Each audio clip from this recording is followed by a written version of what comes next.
Hi friends, back with another recent clock acquisition to share with everybody. This is a first for me. It's my first ever Bim-Bam striking clock. This is a box clock or box regulator style clock from approximately late 1920s to maybe early 1930s. It was made by the F.M.S company, which stands for Friedrich Mauthe and Sons, as you might guess, from Germany. This clock is an 8-day time and strike clock, which strikes on the half hour as well as striking the number of hours using a Bim-Bam strike.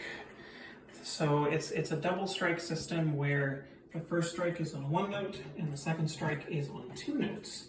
And it's pretty cool because the clock is quite hefty, and so the rods are quite hefty, and so it kind of sounds a little bit like a small grandfather clock.